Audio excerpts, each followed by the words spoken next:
Kim Caldwell and company didn't mess around their first year on Rocky Top. From the hires she made to the high school recruiting class to the transfer portal gets, they are simply making their mark year 2 on Rocky Top. But how about that transfer portal and the trio of players that Kim Caldwell and company were able to get?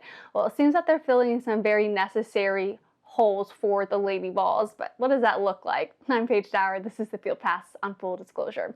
Well, the 3 players that the Lady Vols were able to get out of the portal, it's Janiah Barker, Nya Robertson, and Jersey Wolfenbarger. Quick spark notes, let's call it, of what Tennessee is getting out of those players from their last stops. You can start with Janiah Barker. She comes from UCLA. She's one of the transfers that also has SEC experience when she was at Texas A&M in that sophomore freshman campaign. But with the Bruins, she ended up winning the Big Ten Sixth Man of the year. She was about 46% from the field, appearing in 36 games. Next, you have Nya Robertson from SMU in the ACC, and she pretty much started every single game, and she led her team in a number of statistical categories, such as her production beyond the arc, about 32%.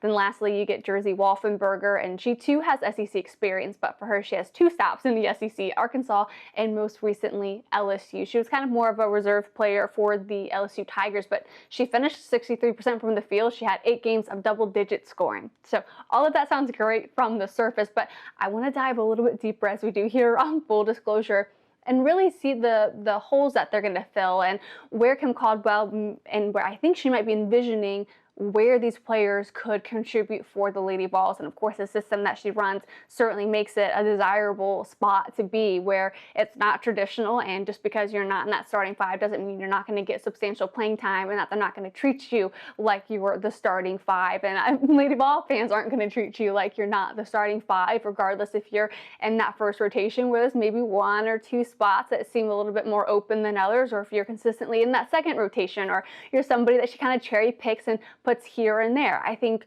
Janiah Barker could certainly be somebody that you consistently see in that second rotation, maybe kind of is involved with maybe that starting 5 a little bit if she makes the growth that she needs to make. And that is the key part for Janiah Barker. She has got to make plenty of strides here in the offseason to be the player that I think a lot of us expect her to be, and that I think she knows she can be. So a lot of work and a lot of growth has to happen before what I think her final contribution with the team can be. But maybe let's dive a little bit into what she did at UCLA, where maybe, again, appearing in 36 games sounds great. What doesn't razzle and dazzle you is that she only has 3 starts. But what does she do with her time on the court with the Bruins? Well, she averaged 17.5 minutes per game there. She gets about, on average, 7 points a game, but there were a number of times that season where she had 6 double-doubles, and one time her double-doubles went back-to-back for 10 points and 10 rebounds at least, and back-to-back doubles. And I think it's the rebounds that probably stands out the most for Kim Caldwell. And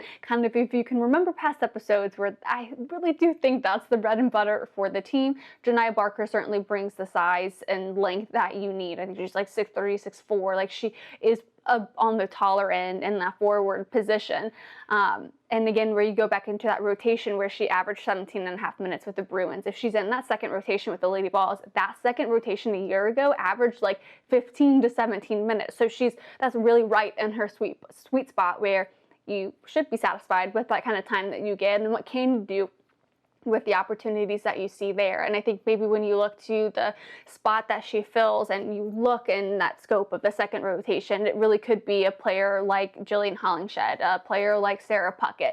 Now, I know Puckett and Hollingshed were different in the way that they scored and how they contributed offensively, and I think it might be more about what Hollingshed did is where Janiah Barker will be similar, because while, even though it was a down year for Puckett in the 3-point production, I mean, Janiah Barker, that was not her bread and butter. I think she was about 18% or so from the 3-point line. Yeah, 18% on average. So I think where we talk about at the beginning about, progress and growth and strides made in the offseason is important. You kind of feel that same way when you listen to Kim Caldwell describe her. She says, Janiah is special. like we mentioned, we know that. But she's a guard and a post body. I'm excited to see her grow in her final collegiate season. And she says, like, I'm excited to have the opportunity to coach her. So I think there's a lot of development, again, that needs to happen because she came out of high school the #3 prospect in the country. Her expectations have been high since she came out of high school. Coming out of the transfer portal, a lot of recruiting sites say that she's in the top 10 for transfer portal gets. So the expectation and ceilings are still very high for the senior, but she's got to make a bit more progress to maybe live up to those expectations, to really be as successful as she wants to be in her final season of college ball. Then you go back to the ACC, and it's Nya Robertson, who we mentioned a moment ago. I think it's maybe a little interesting to try to determine how that will translate to the SEC with the Lady Vols, as the Mustangs were not very competitive in the ACC. They ended their season on a 14-game losing streak. They're 2 of 16 in conference play. So when you understand that, it's like, okay, if you're on a really bad team, like how good were you on that bad team, and how much does that really transfer to what this like guard can give you when she gets to the Lady Vols? Well, I think it's like if she wasn't there, maybe do they even win those 2 games? She led her team in a number of statistical categories, both from the field and from the 3-point line. She was around that 32% mark, but for the Lady Vols as a team a year ago from the field, they were about 44%. So if there's an opportunity for her to contribute offensively in that regard, she too needs to have some significant growth in her efficiency and accuracy from the field. And it maybe could be a simple change in the fact that, you know, the offense really ran through her last year with the Mustangs. So maybe she's not shooting from spots that she's comfortable at. She's got to go out and create shots for herself. And there's not a ton of talent around her that, you know, she has the luxury of just, you know, really shooting from the, you know, baseline or the corner or a mid-range type of shot. There with the Lady Vols, where there is so much talent, I think immediately, I think that'll raise her floor because she's not having to go out there and force shots, maybe like she did with the Mustangs. So I think you could see a little bit of production kind of just immediately happen because of that. But I think she needs a little bit more production from the field, accuracy-wise, to be a true contributor there. But I think what Kim Caldwell loves most, or is most intrigued with most with Nya Robertson,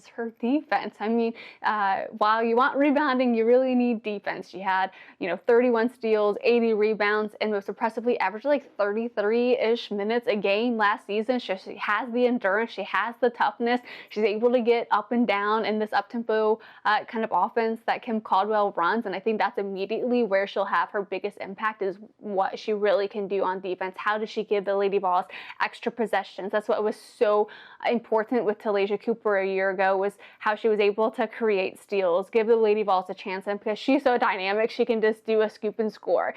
Will Nya Robertson be able to do the same thing? That is to be seen, but when you are so fast-paced, if you're able to get a stop, able to get a steal, turnover, I think that allows your Lady Vols to get another opportunity, and I think that's where she'll shine the most. As far as what Kim Caldwell says, she says that she's really excited. She's going to be a perfect fit. She can play at her speed. She's a 3-level scorer, and she flies around on defense and helps push the pace.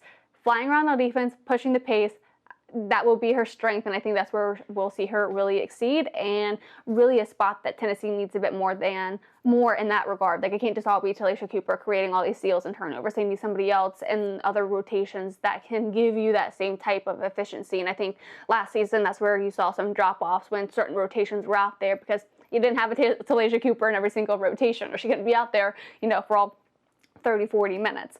Lastly, let's get to Jersey Wolfenbarger. She had 2 stops in the SEC, Arkansas, and most recently LSU.